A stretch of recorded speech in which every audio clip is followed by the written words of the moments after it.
Hola. De lo que voy a hablar hoy es del hecho de que el Evangelio, es decir, el mensaje de Jesús y la persona de Jesús, es lo único que nos asegura unidad respetando la diversidad que hay en el mundo. Y esto ocurre justo ahora. Esta es una realidad que empieza a ocurrir justo ahora, me refiero leyendo la Biblia, porque el resto del libro de la Biblia, vamos a leer en Génesis y llegamos hasta ahora, es más etnocéntrico, se centra mucho en el pueblo de Israel, en los judíos. Pero es justo aquí cuando hay un punto de inflexión. Justo antes, en el mismo capítulo, pero justo antes, vemos cómo Pedro tiene una visión en la que una tela baja del cielo y empieza a ver animales de todo tipo, y especialmente animales que se consideraban impuros según la ley de Levítico. Dios le dice a Pedro, mata y come, y Pedro responde, no. Dice, no, yo jamás haría una cosa así. Pedro entiende que lo que le está diciendo Dios es, relaciónate con los gentiles, con el resto del mundo.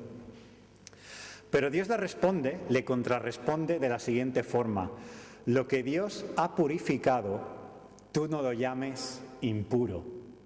Y es aquí cuando José Luis ha leído lo que ha leído.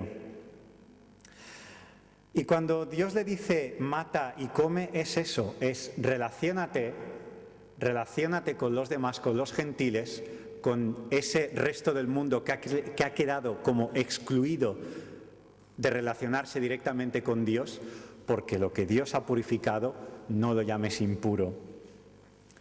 ¿Qué quiero decir con esto?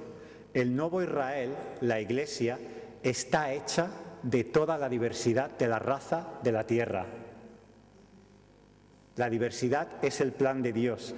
Y aunque está de moda hoy en día el concepto de diversidad, es algo que lo podemos ver en los medios de comunicación, en el cine, cada vez se pone más gente de diferentes grupos étnicos en películas y se plantean cambios, que si James Bond debería de ser mujer negra o si debería pasar esto, lo otro, cambiar ciertos grupos o individuos o perfiles que han dominado hasta ahora. Las soluciones que el mundo ha propuesto no dan buenos resultados. La tendencia siempre es perpetuar el mismo problema. Y os voy a poner un ejemplo que ha salido hace poco y que ha creado mucha crispación. Probablemente igual a algunos no os toca mucho, pero ha salido una nueva serie del Señor de los Anillos llamada Los Anillos del Poder. Y habla pues de la historia de Tolkien, del Señor de los Anillos, y ha habido mucha controversia, porque en ella se ha elegido actores de color para interpretar a elfos. Y muchas personas, seguidores del Señor de los Anillos, se han quejado porque para ellos eso no respeta la voluntad de Tolkien. Lo gracioso de esto es que los elfos no son humanos de nuestro planeta. Lo que Tolkien hace es habla de otro mundo diferente. Y sin embargo muchas personas han impuesto la realidad de nuestro mundo a ese y ha creado mucha crispación. ¿Qué es lo que pasa? Que cuando se intenta tocar incluso un mundo de fantasía, se genera crispación porque nuestros problemas de hoy no se pueden solucionar. No sé si hasta aquí alguno me sigue, pero con lo que quiero que os quedéis es que incluso cuando el mundo tiene las mejores intenciones, se ven estos choques. Para mucha gente hay cosas que son intocables y que los demás grupos del mundo no pueden tocar. Son bienvenidos a comprar el libro, pero no a ser partícipes de las películas como lo podemos ser nosotros. Y os podría decir muchos ejemplos en los que se ve, como os he dicho antes, James Bond, pero se ve esta crispación. ¿Y sabéis lo que pasa? Que siempre, pese a estas intenciones, el fin acaban de ser siempre dos opciones. Solo terminan dos opciones. Una es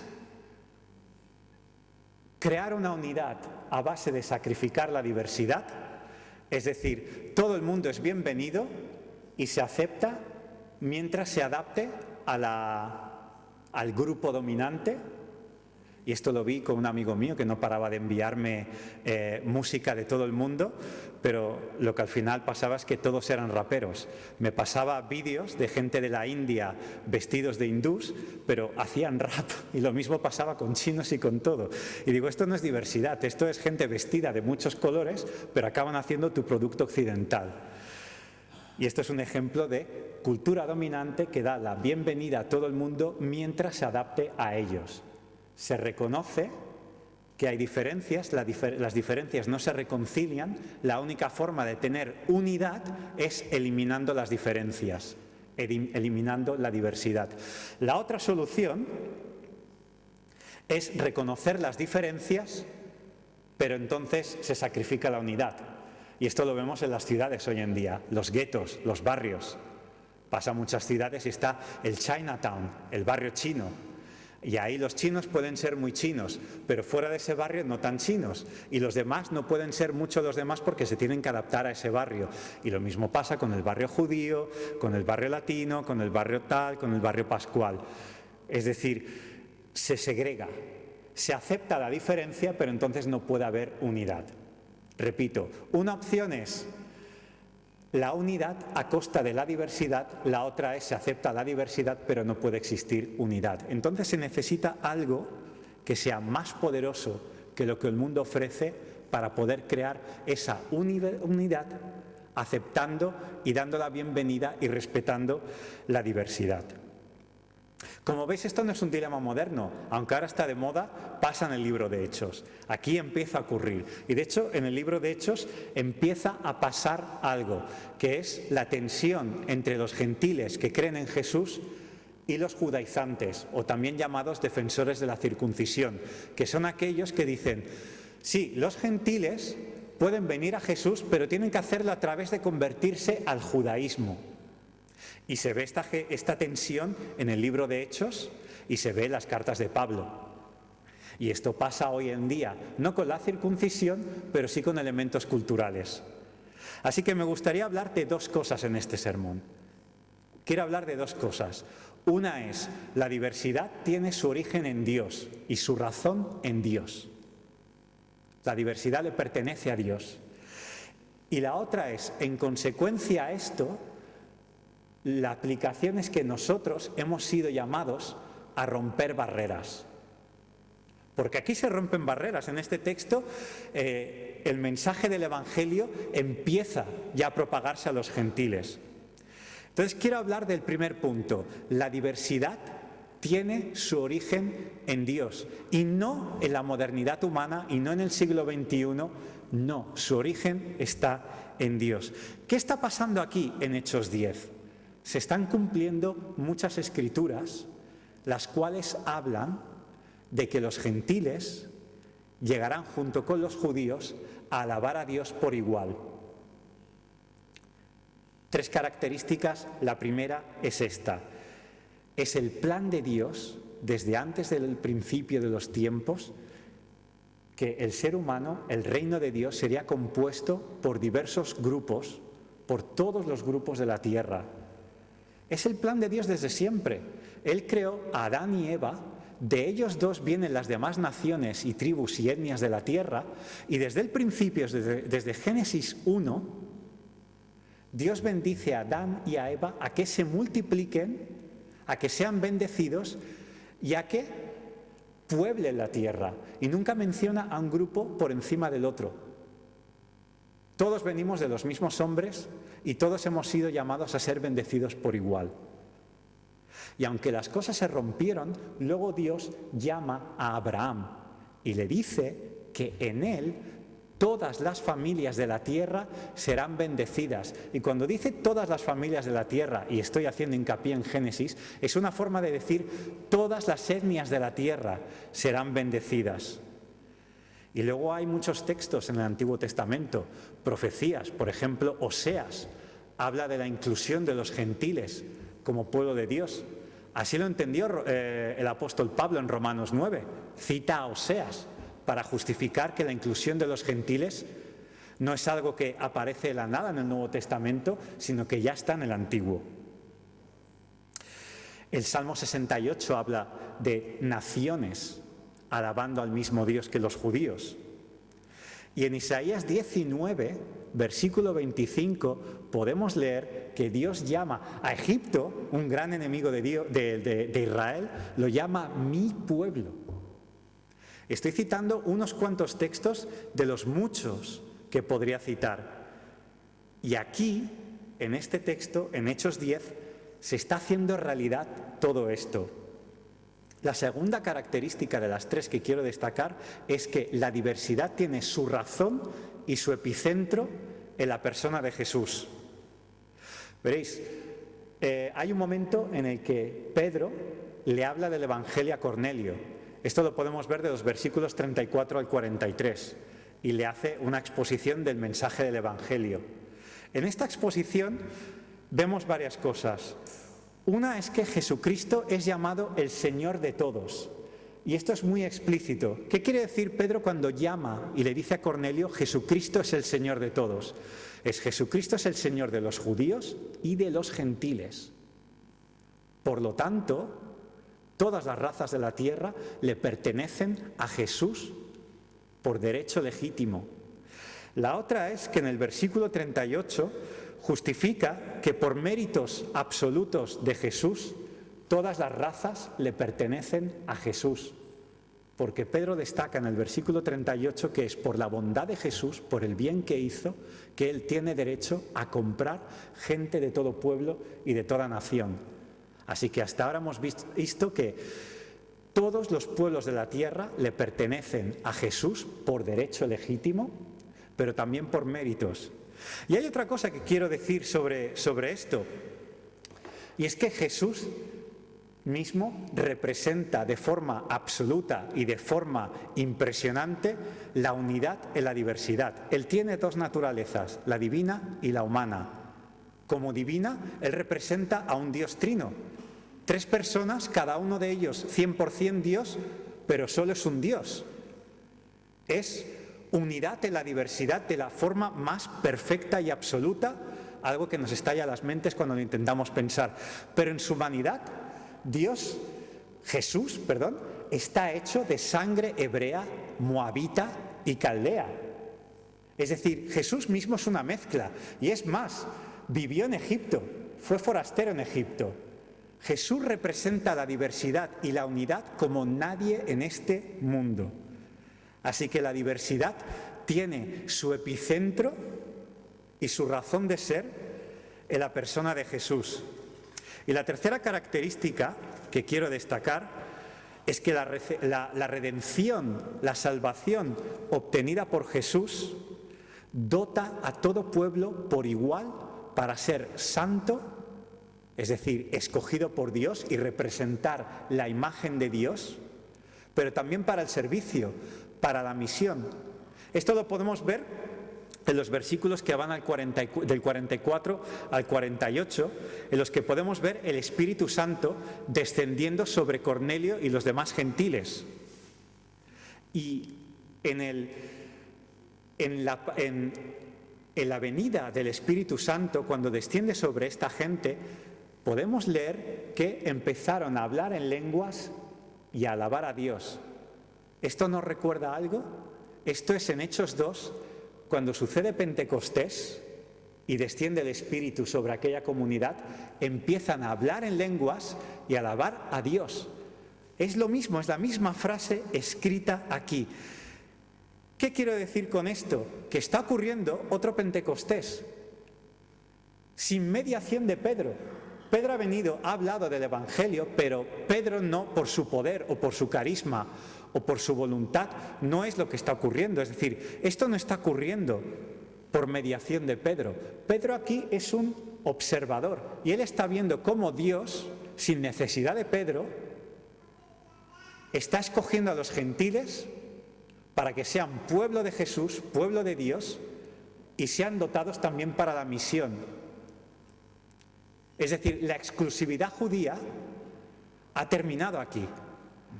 Y tanto judíos como gentiles pueden ser hijos de Dios por igual, y cada uno de nosotros nos necesitamos los unos a los otros, pero no hay un pueblo que es la élite y que debemos seguirlos a ellos más que a otros.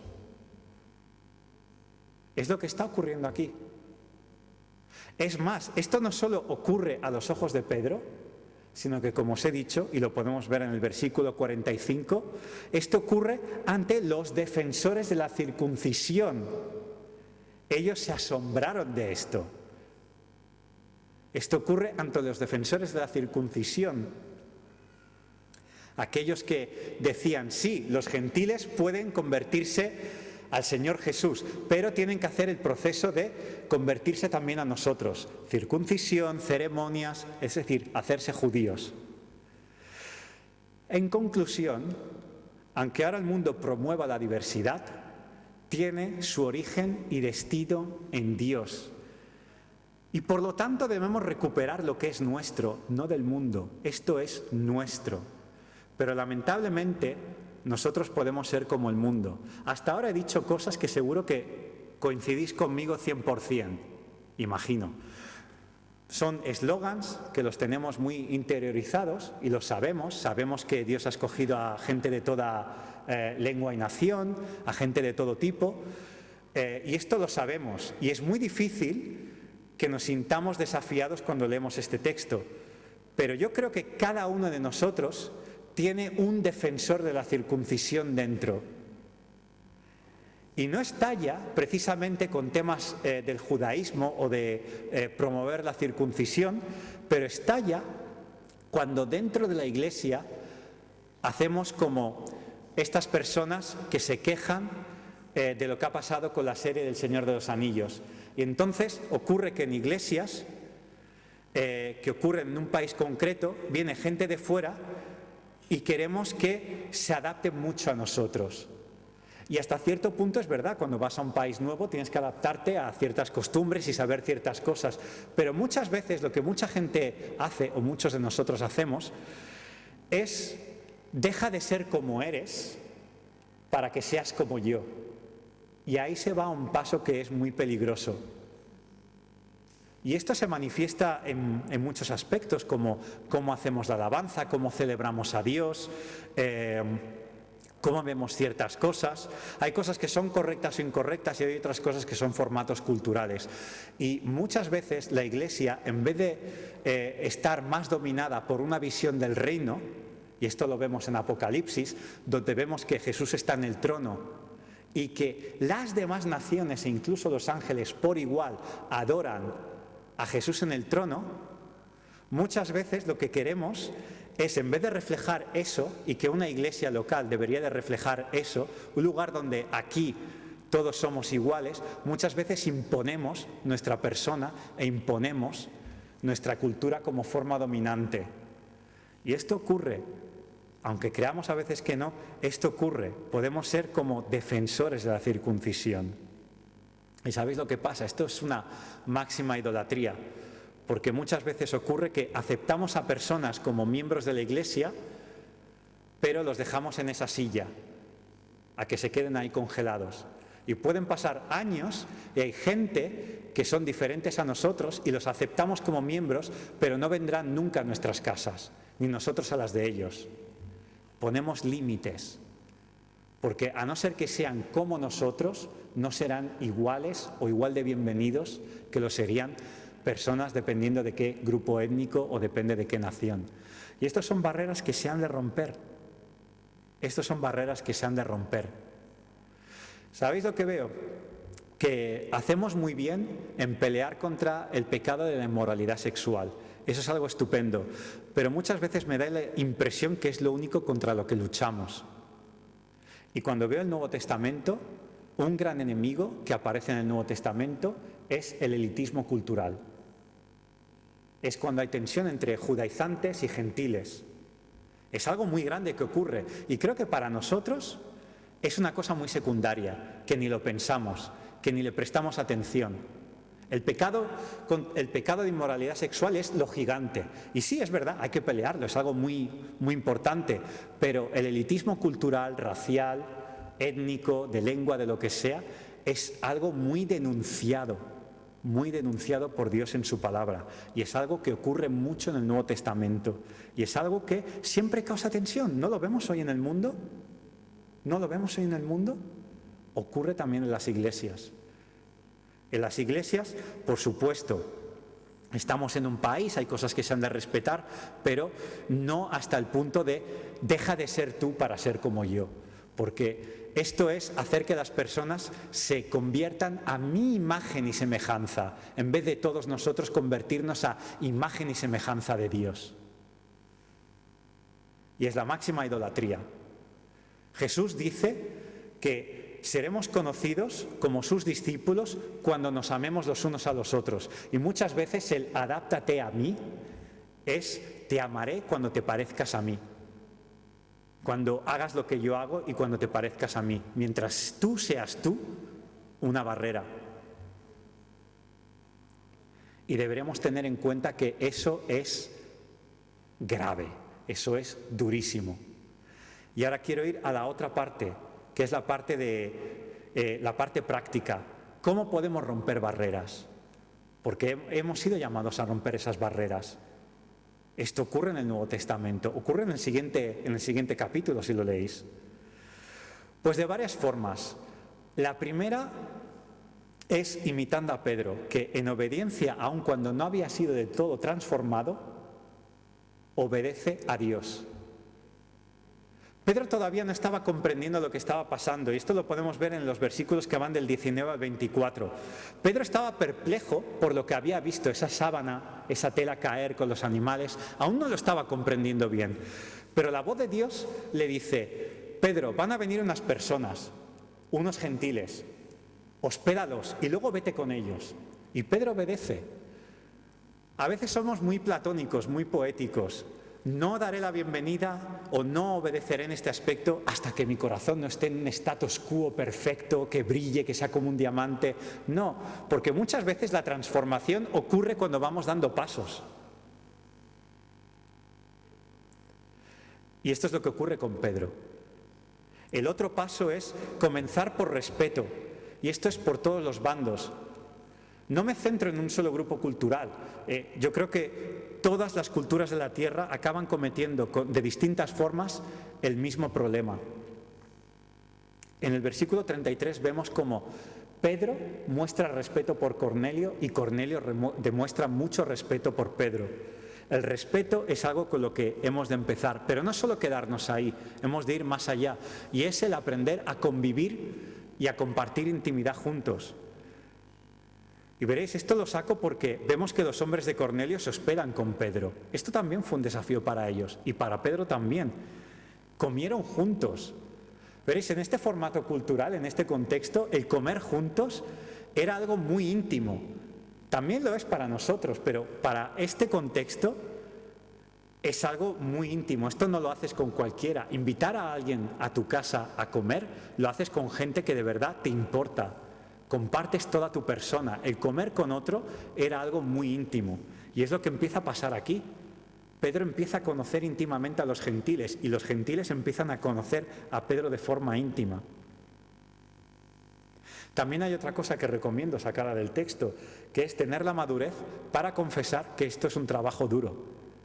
El Nuevo Testamento está lleno de choques culturales. Y no debería de haber ningún problema en tener la madurez de confesar cuando esto es difícil. Pedro lo hace en el versículo 28.